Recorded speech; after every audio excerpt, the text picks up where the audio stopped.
Good afternoon, everyone, and welcome to this webinar. I'm Kayode Adedapo, and I'm speaking from University College Hospital, Ibadan, Nigeria. It is my pleasure to welcome everyone to this seminar, and I'm glad to introduce Dr. Rav Sedi, an erudite clinical biochemist who will be speaking to us on this very important topic today. And I'm very sure he will be doing justice to this very important topic. Let me briefly introduce myself before I turn it over to Rav. And by way of a small introduction, I trained as a medical doctor at the University of Ibadan in the year 1989. And then I became a fellow of the West African College of Physicians in the laboratory medicine department in the year 1999. I joined the university in the year 2000, and I rose through the rank to become a professor of chemical pathology. And I presently teach chemical pathology here at the University of Ibadan, particularly at the University College Hospital Ibadan. It's my pleasure to introduce this webinar. I had a stint with the tumor marker project at the University College Hospital between the year 2002 and 2008 under the late Professor Osifo. We had a tumor marker program, and it was an eye-opener for me. We were doing the four commonest markers: CEA, AFP, beta HCG, and alpha fetoprotein. So it's a very welcoming program to see this topic being shared today by a distinguished lecturer. Let me remind our listener that this is a webinar. You will be able to hear the speaker, and if you have any question in course of his presentation, you can put your questions in the chat room, and we'll be able to ask him after his lecture. You will not be able to mute yourself before then, but after his presentation, we will introduce the questions to him. And I'm trusting that you have a very important time, a very enriching time with us as he presents this very important topic. Let me also say that Roxanne will be speaking to us at the end of the lecture, that there is going to be a link that you can put in your comments later about the seminar that you're about to listen to. So without much ado, let me introduce Dr. Rav Sedi, PhD, FRC Path, who will be speaking to us on tumor markers, the uses, application, and setting up a cancer screening center. Rav, welcome to the program. Take it over. Thank you very much, Professor, and welcome to all of you this afternoon, wherever you are. I'm speaking to you from a small town in the UK called Poole. This is where I live, but I work in Chelmsford. In case you didn't know what Chelmsford was, it's a small town outside London. So I wear many hats. I'm a consultant clinical biochemist at Chelmsford, the Mid and South Essex NHS Trust. I do have a private practice, and I have a private consultancy as well. And of course, I teach at universities. So the Royal College of Pathologists have asked me to talk to you about tumor markers. So what are tumor markers, and why are they important? So today's plan is to set the scene and tell you what tumor markers are, how we can use them, what are the limitations, and then of course I've been asked to talk to you on how to set up a screening center. But before I start, I want to lay the scene out. It's well known now that cancer is rising in sub-Saharan Africa. Shown in the figure in front of your screen, you can see that whereas in North America and Europe, the cancer burden is high and remains high, in Africa, the burden by 2100 will be almost quadruple that which it is now. Asia follows suit. So cancer is a huge issue in Africa, as a professor kindly said. And what do we do about it? How can we go about better investigating? Because investigating things properly means you can treat patients better.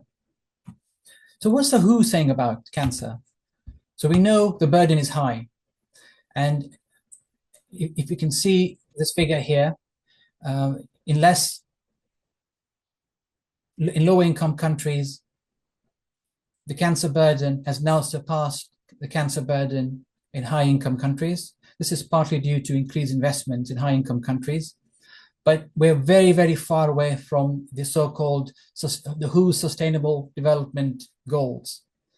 And we know that by 2030, if nothing is done, 30 million people will have cancer globally. That's 1 in 6 deaths is due to cancer in general.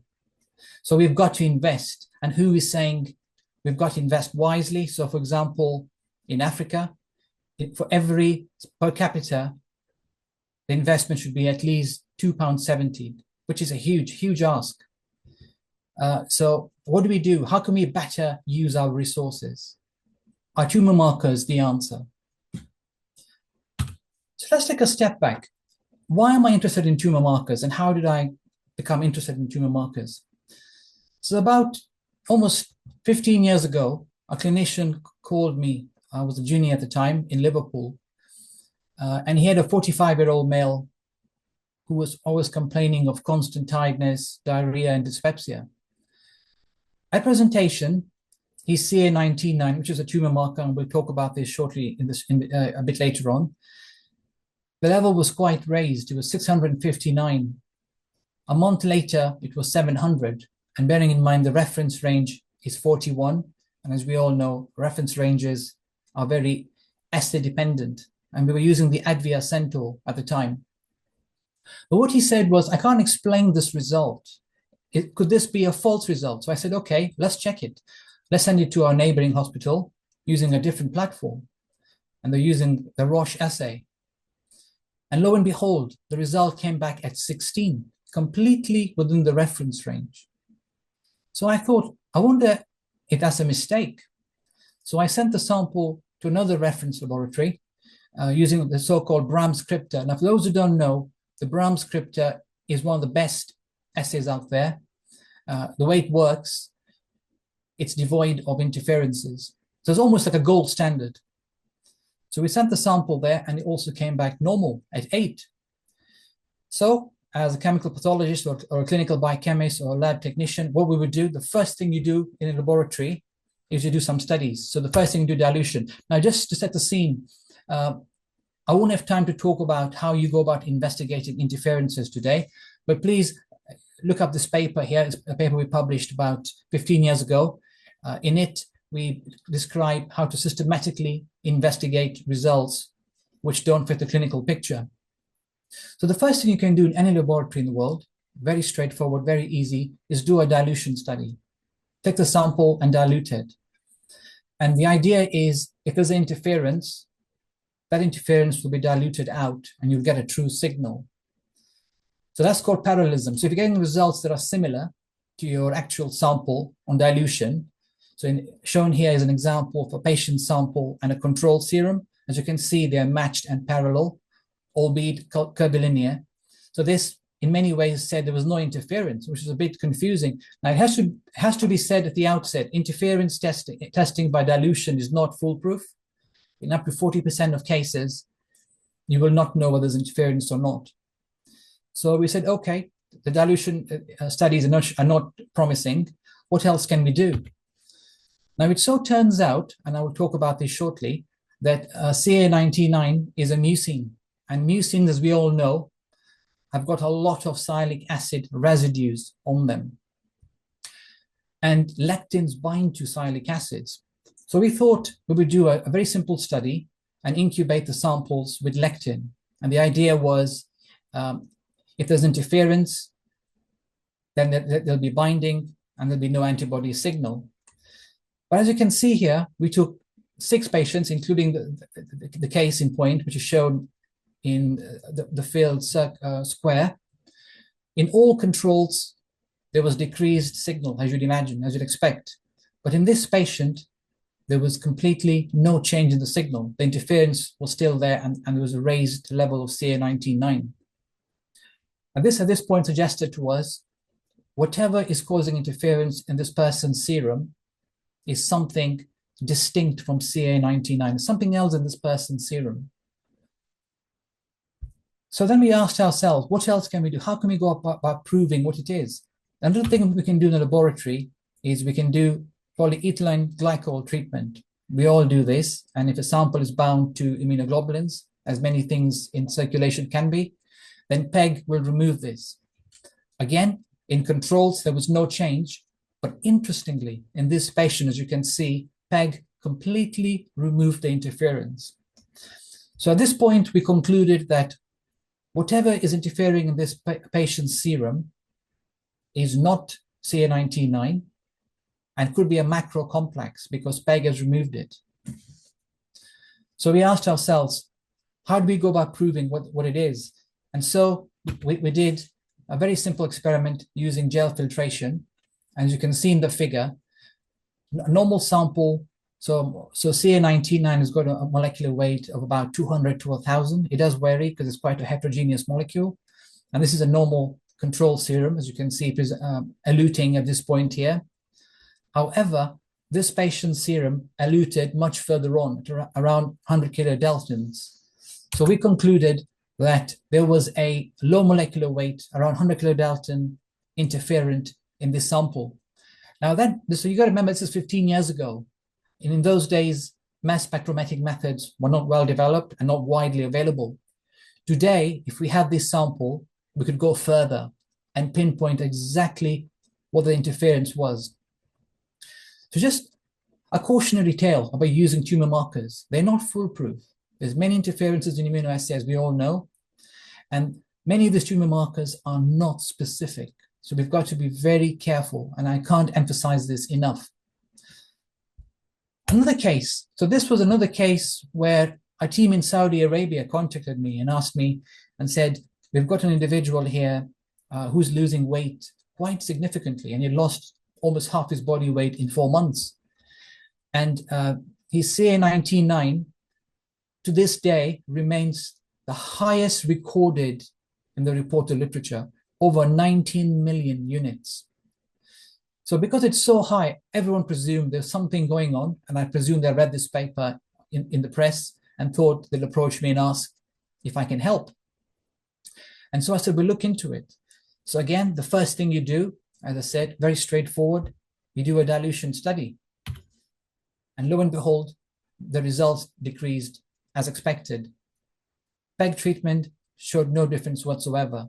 So at this point, I'm thinking this is a real result. And of course, events surpassed us, and the gentleman had a CT scan, which showed an adenocarcinoma of the tail of the pancreas. So this was a real result. So two tails, one indicating a false result, a false positive signal, and one a true result, albeit quite, at the face of it, quite implausible. So just to set the scene and to say, as chemical pathologists and clinical biochemists, we must know our assay. Einstein once said, to measure is to know. We have to understand our assays because our clinicians rely on us to give them reliable results.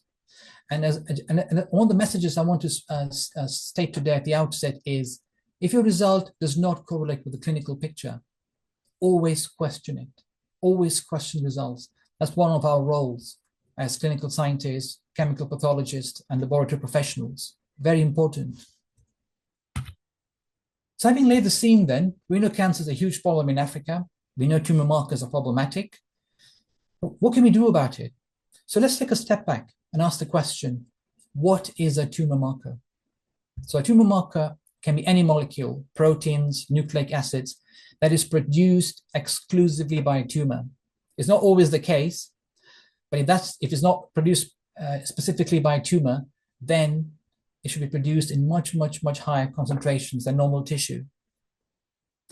Usually supraphysiological levels, as you'll see shortly. And tumor markers can be anything. They can be structural molecules. Most of them, I have to say, are glycoproteins, mucins, on the cell surface.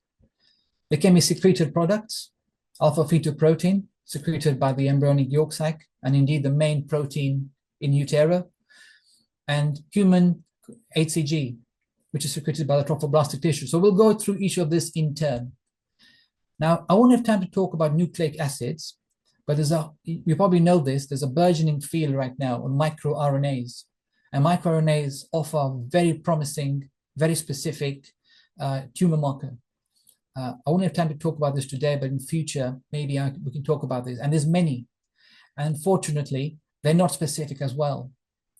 And the other thing is they're very transient. So if you don't catch them at a specific time, you can get a false picture, i.e. either a false positive or false negative.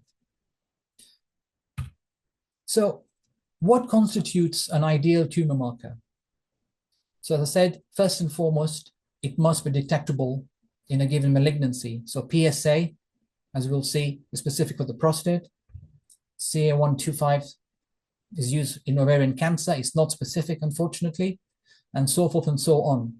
In an ideal world, you'd have a malignancy with its own very tumor marker. But as you will see, unfortunately, that's not the case. Nature is not that neat. And then, of course, a tumor marker, an ideal tumor marker, should be specific for the site of malignancy. Again, are there any tumor markers that fit this criteria? We shall see. Preferably, to monitor treatment, you want the tumor marker to correlate to tumor burden. Now, some of them do, and some of them don't. And we'll see this shortly. And then, of course, once you've identified a cancer and you're treating it, then you want to monitor response to therapy. And tumor markers provide a very convenient way of doing so. All you have to do is measure them in serum as opposed to scanning. So these are the key criteria for ideal tumor markers. Now, the question I pose to you is, are there any tumor markers which are ideal? Now, how do we use tumor markers? So there's 4 ways, and we'll talk about each of this in turn. You can use tumor markers to screen for cancer. And at the outset, I must say, screening is very different from diagnosis. So let's make that very clear, and I'll explain more as we go on. You can use tumor markers to diagnose conditions. You can use tumor markers to prognosticate. But by and large, the main role, in my experience in the UK and in Europe, is tumor markers' best role is in monitoring treatment. I'm sure you'll see examples of that shortly. Now, one of the questions I'm often asked is, can we use tumor markers to screen? And that's a very loaded question. But before we answer that question, we need to understand, and there's WHO criteria about this, because screening is used, and sometimes, unfortunately, is used incorrectly. So what should be screened for? The first and most important thing is the condition. If the condition is not a major health issue, it makes no sense to screen for it. If the epidemiology, the incidence, the prevalence, the natural history of a condition is not known, then it is futile to screen for it. The condition needs to be a major health burden in your given countries. And yes, there's many conditions like this, but the other criteria is there a useful test to screen for? And as we all know as chemical pathologists and lab professionals, there is no perfect test. Every test has limitations, and we need to understand those limitations. So if there's an important condition, then you want a test that is simple, safe, precise, and validated.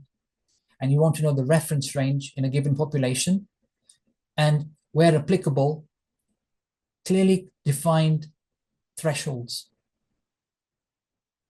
And this test, and I'll talk about its terms. I know sometimes the word sensitivity and specificity is misunderstood, and we'll clarify this as we go along. I'll say at the outset, the screening test should have a very high sensitivity. So sensitivity is a measure of all those with disease who have a true result, i.e. the measure of true positives in a given population. So in a screening test, you want to make sure if someone's got the condition, you can pick it up with that given test. So you want to make it as sensitive as possible, beg your pardon. And you want what's known as a high negative predictive value, an NPV. This is a term you will see in papers, and it simply means that all those with disease are negative. But you'll see shortly that there's a trade-off.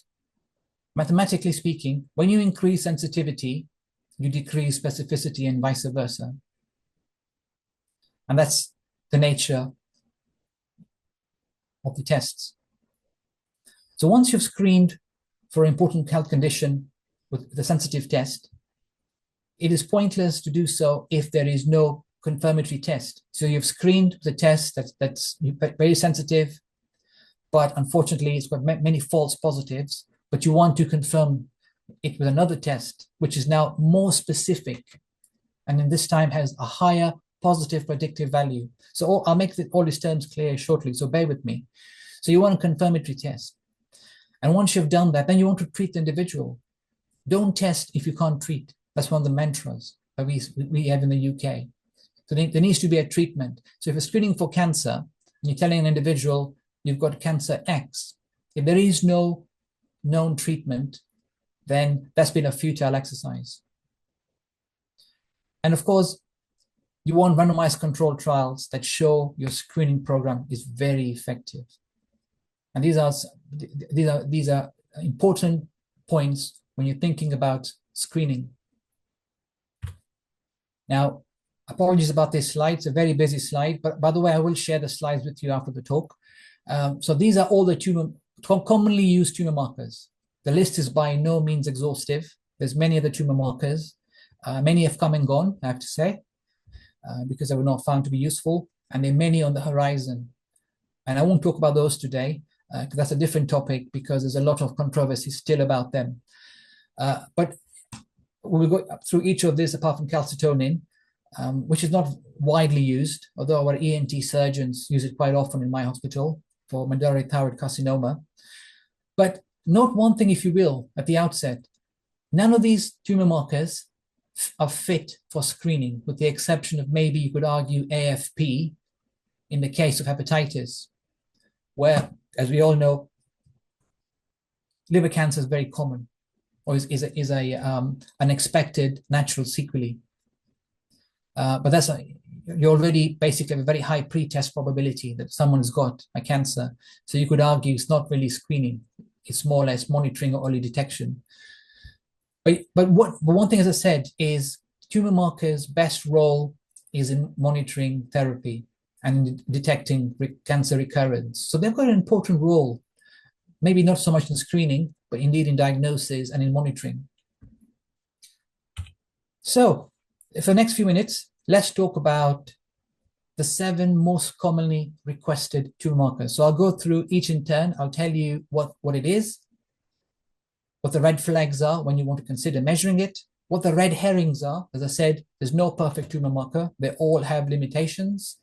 And then some top tips drawing on my experience in the UK, and I suspect applicable also in Africa. So let's start with PSA, probably the most commonly requested tumor marker, and one that most is known about. So PSA, as a name states, is a protein produced by the prostate gland.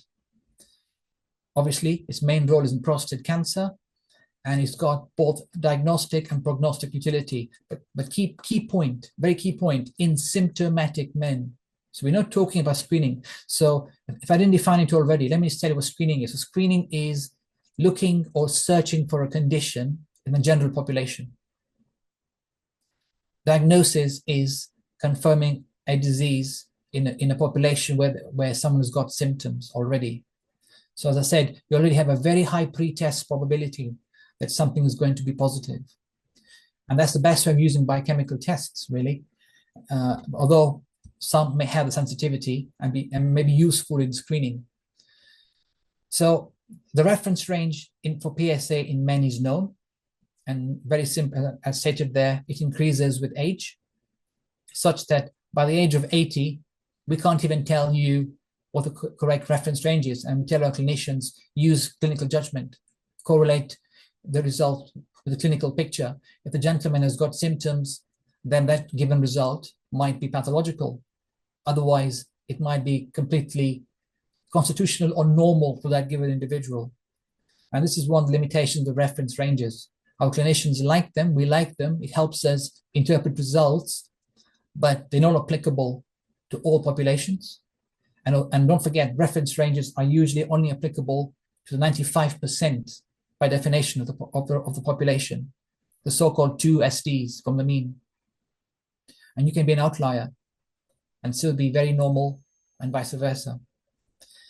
Now, for prostate cancer, all I will say at this stage is there are better tests on the horizon, and they're already being tested, and I'm involved in them, and I'm tempted to talk to you about it today, but time does not permit me. So when do you use PSA? Some of the red flags are increased urinary frequency, urgency, nocturia, dysuria, urinary retention. If the gentleman is complaining of back pain, there's been unintentional weight loss, presence of anemia, and of course hyperplasia of the prostate. However, beware of the red herrings.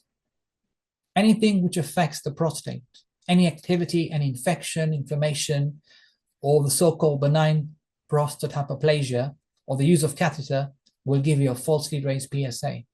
So beware of that. Now, for practical purposes, if you are going to use, as clinicians, you're going to use PSA in your clinic, take the sample before you do a digital rectal examination.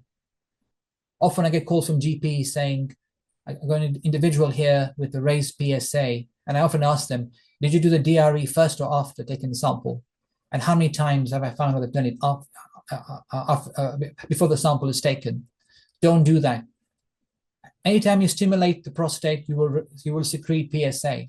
So we tell our clinicians, avoid testing for PSA for at least 48 hours after any sexual activity or any exercise, especially cycling.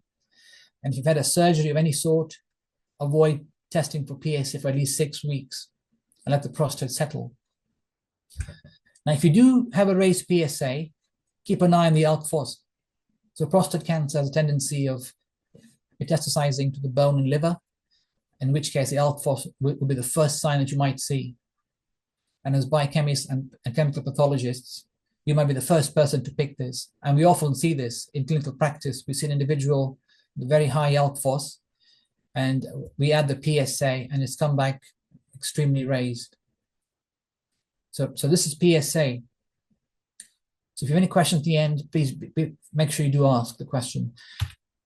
So moving on to this, probably what I would say in UK practice anyway, it's probably the second most requested test, and that's CA125.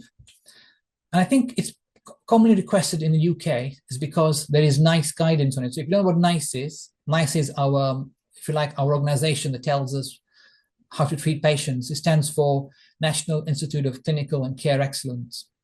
It's not the law. You can ignore it if you like, but you'd be a very brave man to do that, or brave woman to do that. So CA125. So what is CA125? So basically, the antibodies that measure CA125 detect mucin-like glycoproteins present on epithelial surfaces. Now, of course, epithelial is present everywhere, and hence this test is not specific. Its main use is in ovarian cancer, but it is also detected in numerous other cancers: breast, cervical, endometrial, hepatocellular, lung, and pancreatic, which renders it quite non-specific and begs the question, why even bother with it? However, as you remember, I said, in the right symptoms, it is very useful. So the NICE guidance that came out a few years ago, NG122, recommends that we test it in all symptomatic women above 50, because this is the age when cancer, ovarian cancer, presents. And if you've got IBS, then usually you've got it from a very young age, and you've excluded that. So the red flags are pelvic mass, persistent, continuous, or explain abdominal or urinary symptoms. Usually women complain of abdominal bloating or increased urinary frequency.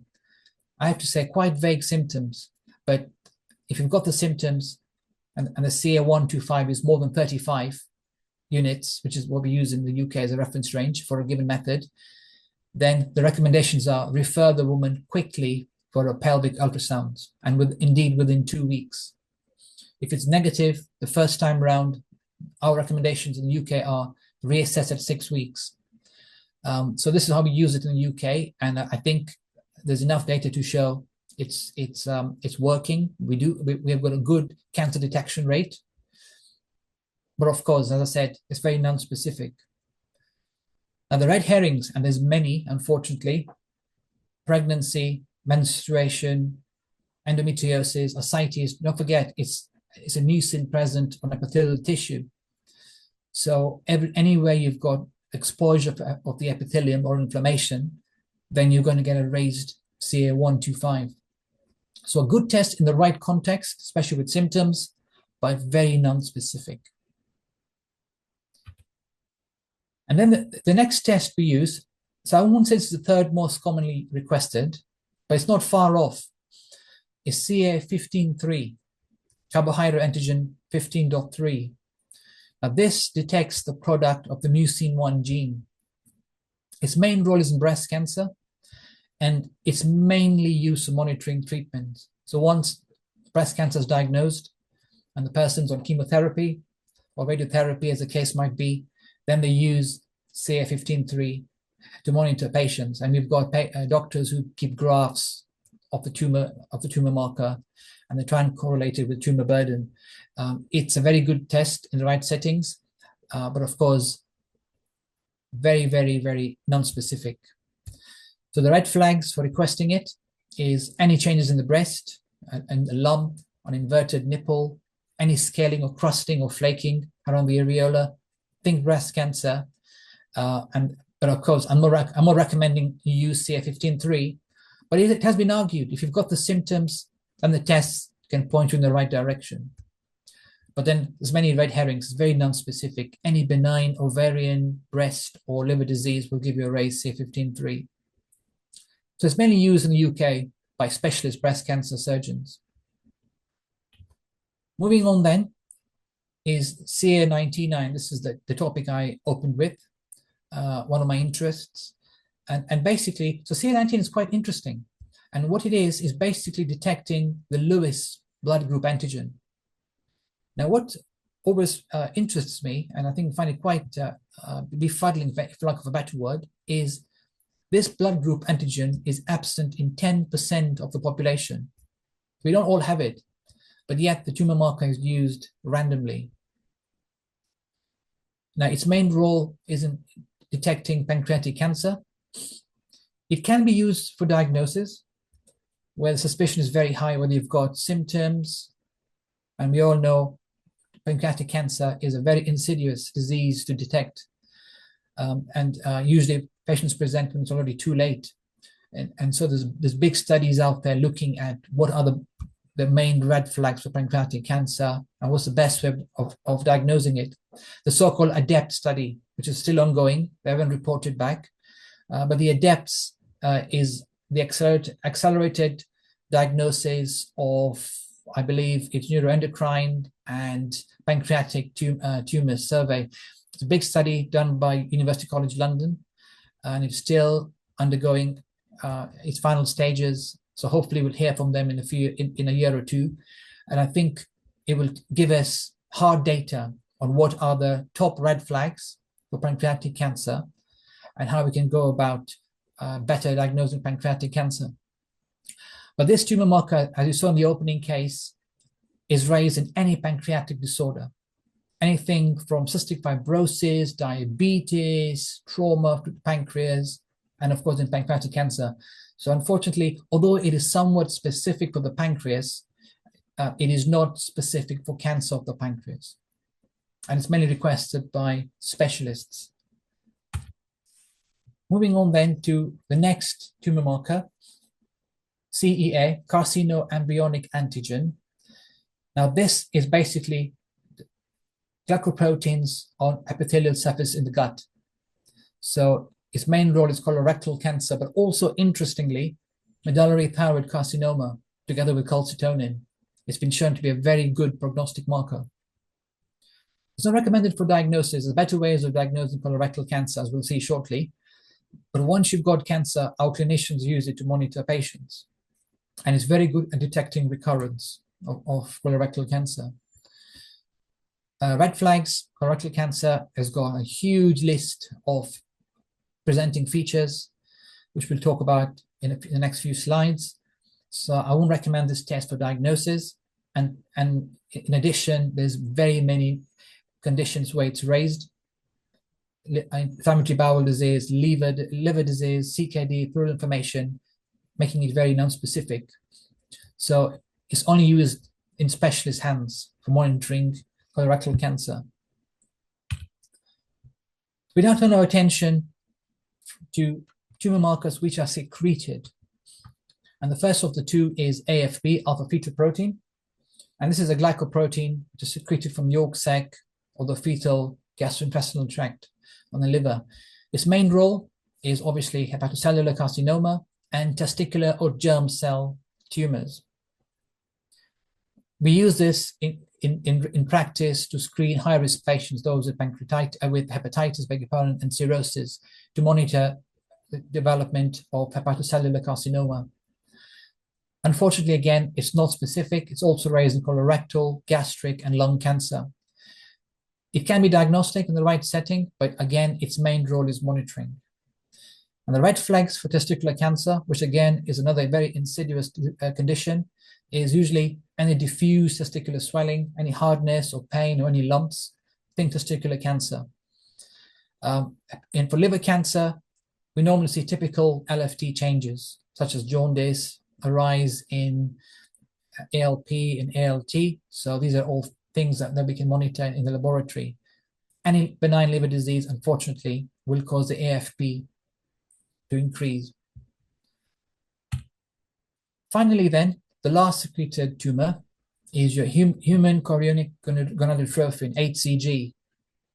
This is secreted by trophoblastic tissue, and we use it in men to work up testicular germ cell tumors, and in women to work up gestational trophoblastic neoplasia, a very interesting condition and a lecture in its own right. It can be used for diagnosis and monitoring of treatment. And again, the red flags for testicular cancer we've talked about. For trophoblastic disease, I think it's usually radiological. It's an incidental finding on examination or a history of a molar pregnancy. What can increase it? Obviously, pregnancy. It is a test we use to detect pregnancy in women, and the menopause. Now, the menopause is quite interesting. I recently got a call from a GP telling me he's a bit surprised that a 65-year-old woman had a very, very high HCG, and he was wondering if she was pregnant. So I said to him, well, she can't be pregnant because she's menopausal, postmenopausal for many years. So beware, it's very interesting that the pituitary gland can produce HCG postmenopausally. This is well known in the literature. You can look it up. Stimulated by FSH. We know FSH goes up postmenopausally, but so does HCG. Just for your own interest, HCG, FSH, LH, TSH are all glycoprotein hormones, and they all have the alpha unit common. The beta unit is unique for each. So just beware of that. It's not rare, by the way. If you measure HCG in postmenopausal women, you will get potentially a high result. Not in all cases, but in many cases. So that was a quick whiz through some of the commonly requested tumor markers. Now, are they being used appropriately? We know they're not. So there's been 3 big audits done in the last decade or so. One in Northern Ireland, shown in the graph in front of you, as you can see here. In this audit, they looked at why people were requesting the various tumor markers. And they were surprised to realize they were only appropriate in about 80% of the cases. So for example, CA125 was being tested in everything from ovarian cancer to colorectal cancer, all the way through to testicular cancer, very inappropriately. And in many cases, also in men. So quite inappropriate. Conversely, tests like, taking another example, AFP, it was found to be used in a so-called blanket screen for many conditions, ranging from ovarian all the way to hepatic, which you could argue is appropriate, but in other conditions is less appropriate. So we know tumor markers are being used very randomly.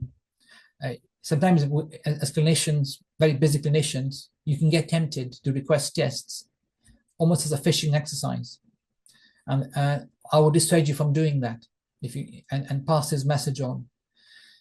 In the UK, in one site found that up to 26% of CA15-3 requested were in men. And you know this is a test for breast cancer. And you can have breast cancer in men, but in these men, there was no evidence to support it. So it's completely inappropriate. And a very large Greek audit found that in 20% of cases, tumor markers were being requested in patients who didn't even have cancer. So we do know tumor markers are being requested inappropriately. And the key thing is, given limiting resources and ever increasing health burden, we need to use our resources judiciously.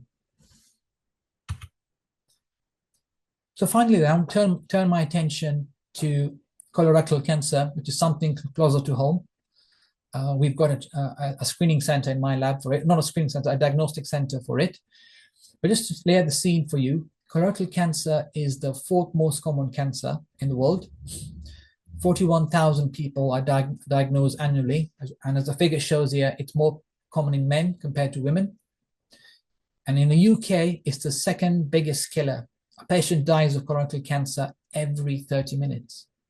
There's a huge problem owing to a number of factors, dietary, environmental pollution, etc. But here's a key message, and the positive message. If diagnosed early, more than 90% can be treated successfully. And that's the key thing. Early diagnosis equates to increased longevity and decreased morbidity. So how do we go about diagnosing? So here's a schematic of what happens, a natural history of colon cancer. So here you've got a nice normal colon lining. You've got a low risk adenoma, which is quite common, and it's usually carefully monitored. Then you've got a high risk adenoma. You can see the tumor there starting to invaginate into the lumen. And then, of course, you've got full-blown cancer. And many, many years ago, it was found that these cancers bleed, such that the degree of haemoglobin increases with the severity of the cancer. And this provided a very, very simple way of detecting colorectal cancer. I think you all know about this, and you probably do it in your countries as well. Fecal haemoglobin testing. So it can be measured in 2 ways. One, using guaic acid. So for those who don't know what guaic is, it's a plant that grows on a tree. Guaic acid is the national flower of Jamaica, if you know that, and the actual tree is a national symbol of, I believe, Bahamas.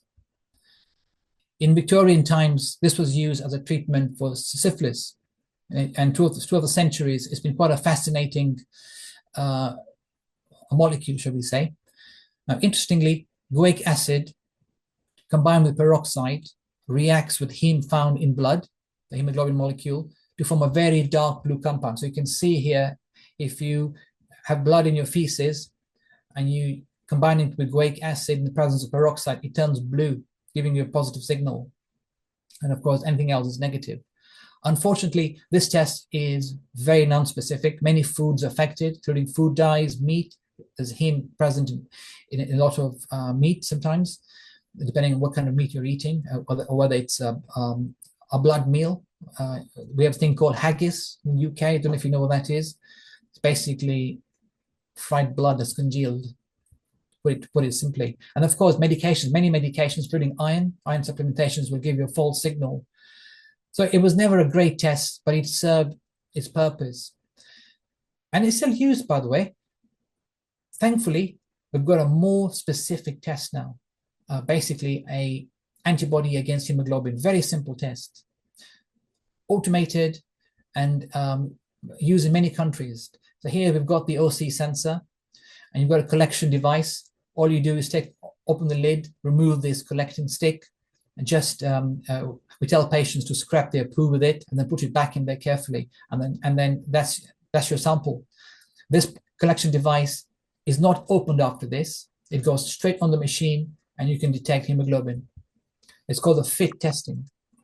Very specific, very hygienic collection devices, unlike this, where we tell our patient to send us stool samples.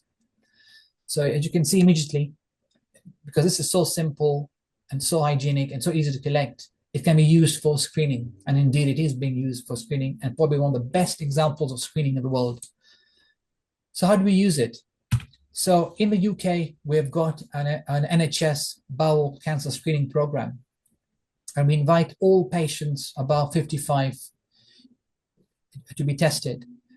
And kits are automatically sent to these patients through the post. They look like this here. You've got the collection device, you've got a parcel, a package comes through your post. And all you do is you pass your stools, and we advise patients a number of ways of doing it. Some hospitals give patients a special plastic wrap and put over the toilet to collect the sample. And the idea is we tell our patients, scrape, don't poke the poo. And the reason for that is the blood is on the outside as it makes its way down the colon. And then once you've done that, you need a very small amount. That's enough to cover the grooves in this stick. Pop it back into the pot provided.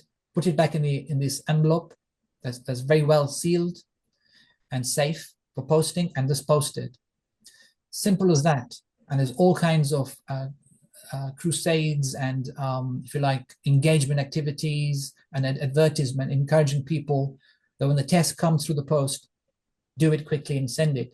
They're then posted to a screening center, a huge, almost factory-like laboratory where they test for fecal haemoglobin, or blood in the poo, as we say.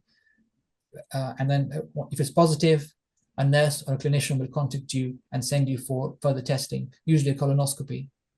And indeed, screening does save life. So this is one of the best examples of screening. Because hemoglobin is a very well-defined molecule, the tests can be very sensitive. Unfortunately, sensitivity means the test is not specific.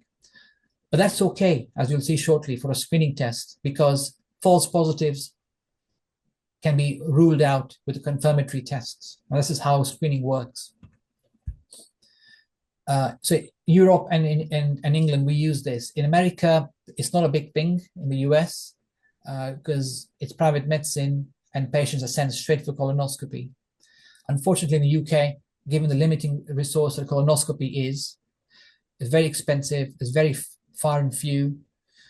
We need to use the resources carefully. So if there's no risk, if you're very low risk, then you don't need to go for colonoscopy. Also bearing in mind, colonoscopies do carry a 1% risk of perforation. And so it's not to be taken lightly, but it is a gold standard for diagnosing colorectal cancer. And then the other way we use fecal hemoglobin testing, not to be confused with screening now, this is where the distinction becomes very important, is in patients who've got symptoms. So last year, NICE, which is one of our main health bodies in the UK, released some guidance on how we can use FIT testing to guide colorectal cancer referrals. In other words, patients who've got symptoms and they've got a positive FIT test are then accelerated to be tested by colonoscopy, usually within 2 weeks. Although I have to say it doesn't always happen, but we do aim for 75% of cases within 2 weeks. And I think in my particular laboratory, we're achieving better than that. So FIT testing is very useful, both in screening and in diagnosing colorectal cancer.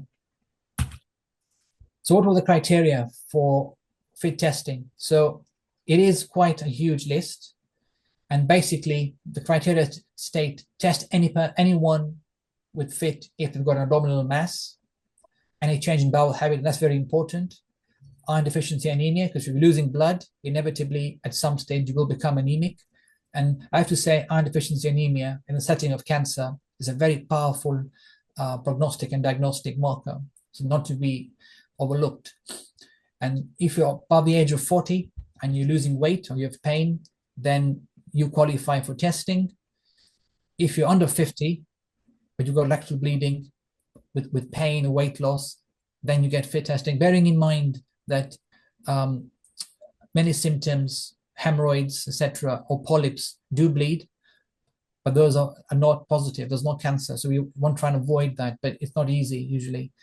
Sometimes we do find menstrual blood can also give us a false signal. So we do recommend patients are tested again. But if you meet this criteria and your FIT is positive, then you will get a colonoscopy within 2 weeks. So we talked about screening versus diagnosis. And I said to you, it's a trade-off between sensitivity and specificity. So how does it work and what does that mean? So in screening, you want a very high sensitivity test with a very high negative predictive value, pardon me. The trade-off of that is you will inevitably get very many high false positive rates. And that's just the nature of it. And fits a good example of a test that can be used for screening. So once you've screened someone, and sensitivity is defined as a measure, as I said to you, true positives in all those with disease, they're then sent for confirmatory test, usually a colonoscopy. Very resource limiting, very expensive, and not widely available, certainly in the UK anyway, and indeed many parts of the world. So you want to use the resources judiciously, and fit testing gives you that opportunity. You exclude all those obvious ones who are low risk, and you focus on those with high risk symptoms, and you move them forward for a confirmatory test with a test that's more specific. The colonoscopy is a gold standard. Colorectal cancer is very specific, arguably also quite sensitive. Now, the trade-off here is, unfortunately, mathematically, the trade-off is get a high false negative rate. But that's okay, because most of these would have been weeded out here. So once you've screened them, you can confirm them, and then you can monitor them. Now, for monitoring, sensitivity and specificity, it depends on the condition. If it's a very invasive procedure like surgery, then you want to be pretty certain that someone has got cancer or has got a malignant polyp. And in this situation, specificity might be important. If the disease must not be missed because it's life-threatening, then sensitivity becomes important in monitoring. So there's a trade-off between the two. So then just in the closing section of this presentation, one of the asks for the organizers was, how do we set up a screening center? So you've got three main things, three pillars. This is your top-down, or you could argue bottom-up process. Three things you want to get right in any screening center is your personnel, your premises, and the process. So let's go through each of this in turn. So this is my so-called FIT team. It's led by Michael. And whatever happens, you need to have the right personnel in place. Competent, motivated, and well-trained staff. The good thing about screening centers, they're not acute services. So you don't need to work 24/7. It's just 9 to 5 service. And I just spotted there's a Royal Mail bag there full of poo, just arrived, ready for the men to get cracking and the women to get cracking with work. So the team are there. They're very motivated. They're good. They're a good team. I've had them for almost 5 years now.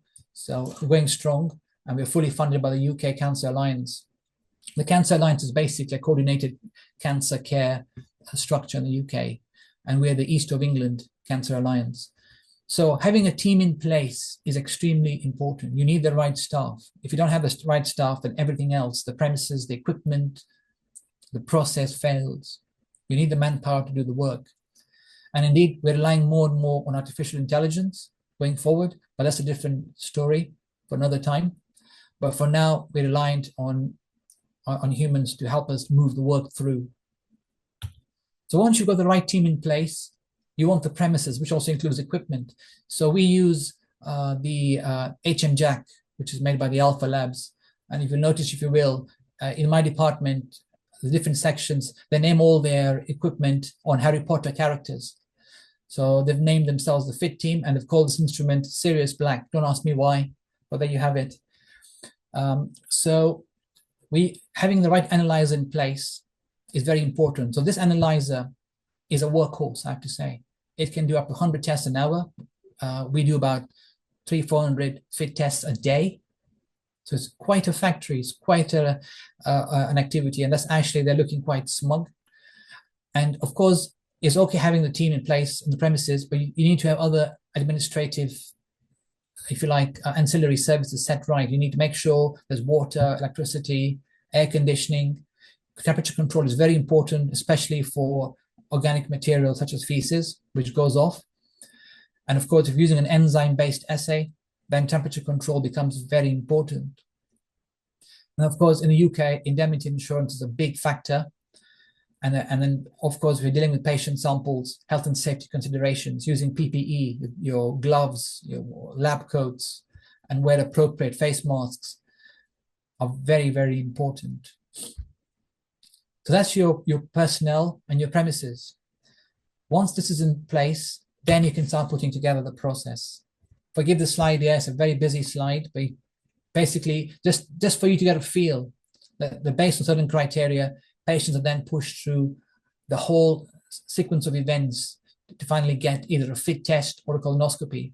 Now, I have to say that our lab is fully UCAS accredited. UCAS is a UK Accreditation Society standards, and we use the ISO 15189 standards, which I believe is international, including your own laboratories.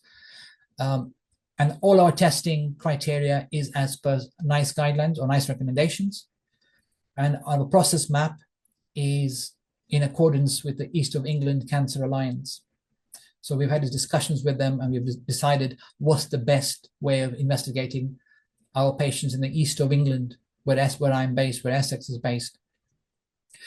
So let's zoom into this slide here a little bit. So basically, if patients meet the NICE criteria, as I said to you, abdominal mass or iron deficiency anemia, etc., and investigated by the clinician, if the signs are very obvious that this person's got cancer, we don't waste time with fit testing. There's no point of deliberating. They're pushed down quickly down the pathway, and they see a colorectal team for colonoscopy very quickly. If the symptoms are a bit more vague, then a fit test is done to try and triage who gets a colonoscopy. And the results, so we use a threshold of 10, which is a NICE recommended threshold. If it's more than 10, then of course, based on the symptoms, they investigate it further, and then they do get referred. If it's less than 10, then we do repeat it in 8 weeks' time, just to make sure the first signal was not false. And if it's positive, then they're referred. If it's negative, then we basically just monitor them, watchful waiting strategy.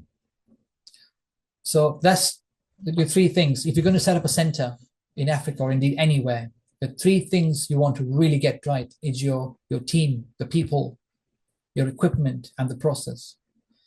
And there are basically a lot of, I think, groups coming together in Africa. I think there's a lot of alliances being formed. I can't remember the names, but I think you've got organizations that are looking into this.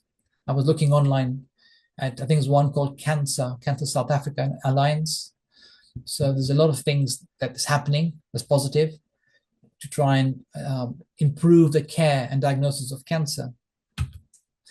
And then finally, what are some of the challenges and how do we mitigate them? So the first thing is, as I said, because of using fecal sample, when we first started doing this, there was very poor patient acceptance. As you can imagine, it's not the best thing to do.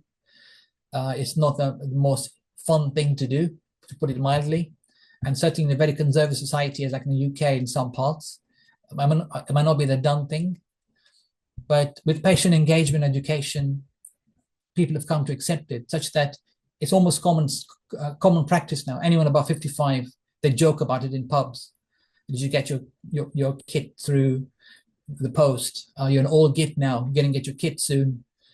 So there is now patient acceptance, and this has been after a lot of engagement and education. And I guess whenever we try to do a new test, especially if the sample is, shall we say, not the most tasteful, then I think you need to engage with your patients a bit more.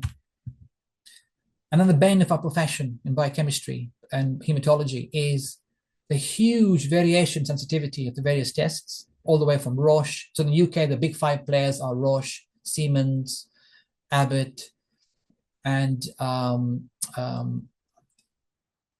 yeah, I think those are the four main players. And I think their assays are all highly variable. But the IFCC now, the International Federation of Clinical Chemistry, is working to standardize assays. We're not there yet, but we're getting there. Of course, you need funding for your schemes. This can be a huge challenge if governments are not willing to pay for a scheme, for a screening scheme, then you can't do it. Of course, in the UK, we've got both national and private practice. So the private practices do have them. And then, as I said, don't screen if you can't test, if you don't test, and don't screen if you can't treat the patient. So it's very important that there's a variability of treatment if you're going to screen for a condition. And then obviously there's logistical barriers. Not all countries may have fully developed postal systems. In fact, even in the UK, recently we had postal strikes, and all our sacks of poo were sitting in the depot somewhere for weeks on end, and they all had to be discarded. And patients were not happy at all. So the system had let us down. So temperature control transportation is a huge challenge, even in the UK, even in high-income countries. So it's a huge challenge, and I can only imagine how other countries are coping with this. But I think where there's a will, there's a way. So in conclusion, thank you for listening to me. I really appreciate it. Some key take-home messages is tumor markers are not specific for malignancies. They may not be sensitive enough for screening, and they're not helpful for diagnosis in patients with non-specific symptoms. So you've got to increase your pre-test probability by having the right symptoms and use the tests more judiciously. As clinicians, we've got to avoid the temptation of blanket screening or going for a fishing exercise. But however, as I said, in the presence of red flags, and these tests have great utility. By far, serial monitoring with tumor markers is the best use of tumor markers.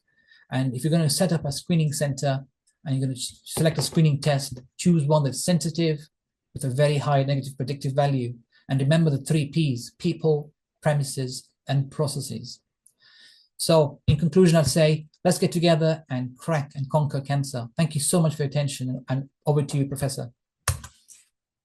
Thank you so much. Thank you very much for the beautiful lecture, well researched and in-depth. So grateful to you for that lecture. Participants, I believe you have listened and you have followed the presentation by Dr. Rav. It is now time for us to ask our questions so that he can enlighten us on areas that are gray. I must say that he virtually covered everything, and he gave us a summary at the end of the day. Let me start by asking, because I cannot see any question yet in the chat room. Let me ask you, the first case you mentioned, where you started, Yeah. how long did it take you to profile solutions? I'm sure that the clinicians will be waiting for you to give them a definitive conclusion on that sample. Yeah. So how long did it take you in the first and in the second case? Yeah, so it's a good question, actually. So from inception, the moment once the call came through, I think it took us about 2 to 3 weeks to get the answer. Oh. Yeah, because I guess as biochemists, certainly in the UK, we're quite, I guess, science-oriented. So already we had hypotheses building in our head. Don't forget, it's easy for me to give you the answer now, after we've done all that and we were successful. But we did a lot of other things which were not successful. So we tested, for example, heterophilic antibodies that gave no signal. But the first thing was we did always, I guess, to answer your question, do the obvious things first. Test the sample with another method. Ring a friend, call a neighbor, neighboring hospital, and see if they will test a sample with a different method. And if the results concur, and we do this all the time, you can get the answer for your clinician within 24 hours and say, results concur. In this situation, we tested it within 24 hours, and we were a bit surprised when the result came back completely normal, a different assay, which got me thinking. And as you know, interferences are usually very, very specific for an assay. So if you exclude with another assay, you've got your answer. But the result came back and it was negative. And so we had to then scratch our heads and ask the question, what else is going on here? And then obviously get a third assay on board, which is the reference method. That may have taken a few more days, probably about, if I remember right, within the week. Yeah. Then once we got the answer, immediately we knew it was interference going on here. And so, and don't forget, this was a time about 15 years ago when everyone was talking about interference in immunoassays. It was a very big theme in our profession. And so we were all on high alert for interference testing. And following that case, we've now put together a systematic way of investigating. You don't need to do everything, and you might get your answer very quickly, certainly within hours or days, but certainly you can get your answer quite quickly. So you have to answer a question. It can take long, but it can be quite quick for simple things. Okay, thank you very much. Before I ask you the second question. There is a question in the chat room, and the question is, how serious is the 48-hour abstinence from sexual activity before PSA test? Is this evidence-based? Yeah, absolutely. So it's a good question. So we've not done it empirically. We haven't sat down and tested men. It'd be very difficult to do that study, dare I say. But the 48 hours is, I guess, the longer the better. The longer you leave it, is the better. But 48 is I would say the minimum you want to abstain from any activity, cycling, running, exercise, sexual activity of any sort, just to give the prostate to get to an even keel, to re-establish baseline, and then test. And we see it all the time in our practice. GPs testing, having slightly raised results, and they call us and say, is this significant? The danger with, if you don't give it 48 hours or more, is if you get a slightly raised result, you're going to make your patient and clinician anxious forevermore, because they don't stop testing after that. They're always testing to make sure it was not just it's nothing serious. So I can't emphasize, we need to make sure before we test for these things, just make sure we've got the settings right. So the person asked the question is a very good question, and I think that's almost set in stone. Whether there's evidence based for that empirically done, I don't think there is, to be honest. But I think the longer you wait, then the better. All right. Thank you very much. I cannot see any other question here. And I will use that opportunity to ask you, your faecal immunochemical testing, how long does it take? And what is the rate? What's the rate of false positive test? Yeah, so it's a good question. So we test, so you get the result in less than an hour. Literally, once it goes in the analyzer, it's done. And we've always got a host connection. It goes down the computer system almost immediately once it's done. And in the UK, we do monitor our turnaround times very seriously. And we've got key performance indicators. So if we don't meet them, we are penalized by GPs and by the Cancer Alliance. And there can be very high penalties, financial penalties. So we are always struggling to meet our KPIs, our so-called key performance indicators. And 24 hours is the established turnaround time. So even if the machine goes down, an engineer has to be on site, fix it, and the result must be with the GP within 24 hours. And they insist on that because they want to make sure they can meet the two-hour week referral. So if the patient's positive, then the GPs also are under very strict turnaround KPIs. They've got to refer the patient for colonoscopy within 2 weeks. Otherwise, they get a penalty as well. We don't achieve that, so we are practical. We're pragmatic. So we have things like a KPI of 75% within 24 hours. And then your second part of the question, the false positive rate at the moment is 10%. Or the true positive rate, did you say? Is 10%. That's our detection rate for colorectal cancer using FIT testing. Okay. Yeah, it varies from population, from place to place. Okay. Thank you very much for your answers to these questions. Will there be any questions from anybody at this time? I think Daniel has got his hands up. Thank you, Dr. Ravida, for that excellent talk. I wanted just to probably just find what the practice is in the UK, especially when you're monitoring some of these malignancies. And then you get some very high values that probably might require much dilution for you to get a definite value. Of course, as you rightly said, the assays, the manufacturers may not may tell you that you cannot dilute up to about 5 times, and anything above that, then may not. It may not be linear.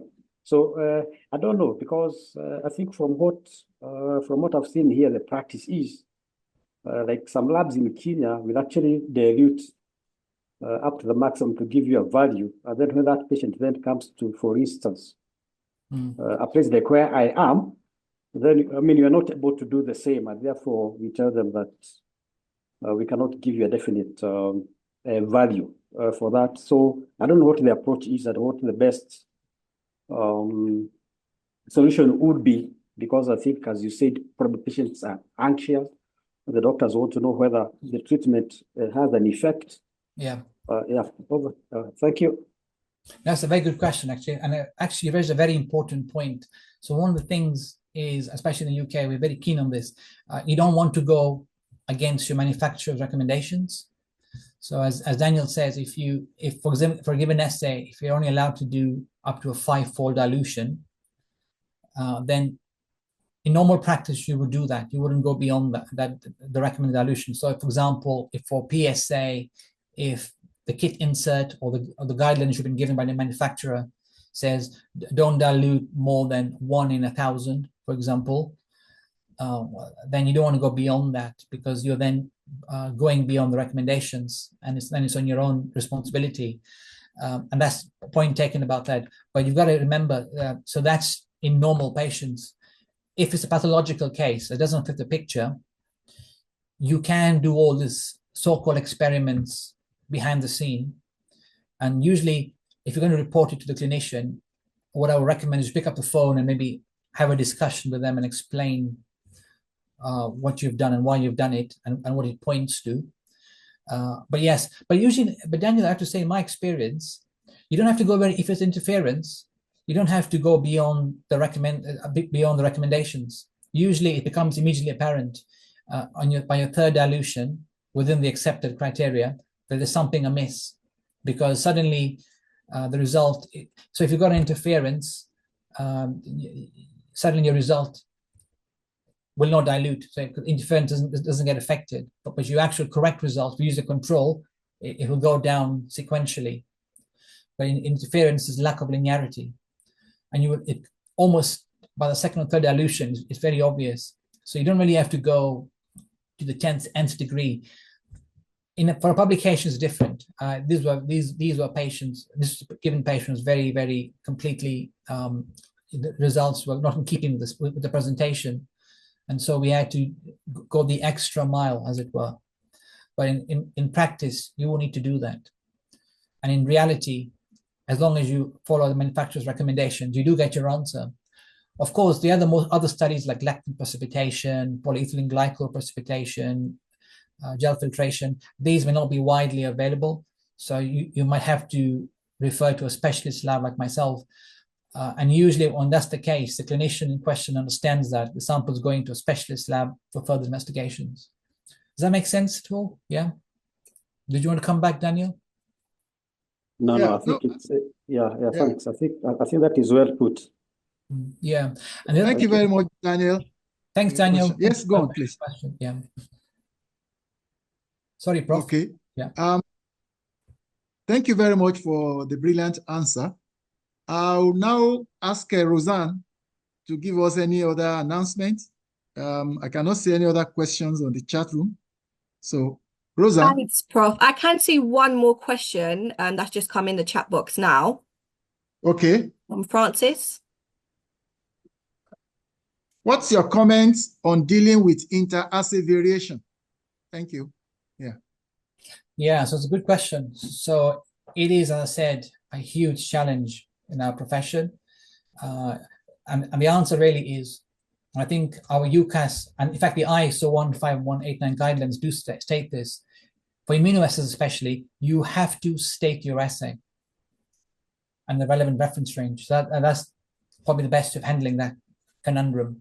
So as you saw in the opening slide, for CA19-9, the Roche, the Brahms Scripta, and the Abbott have different reference ranges. So it's very important to state and say, I think the standards clearly specify this. You have got to state your assay.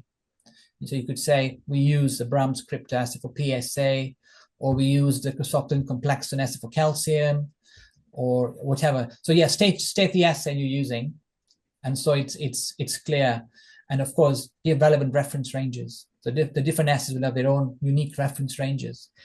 And also, the next point is make sure you validate your reference range. And there's ways of doing this. They're available online. Every population will respond differently to an assay. So you want to make sure that the reference range specified is suitable for your reference range. As a rule of thumb, 90%, 95% of the ranges should be normal in your population if you're using the 2SD criteria. And there's clear guidelines on how you would go about validating it, and it's available online. If you look at the NIST guidelines, National Institute of Standards, and we all know about that. If you just search NIST and reference range validation, it should come up. NIST is quite expensive, I have to say, for some things, but if you have any concerns, the IFCC always have guidelines on how to do that.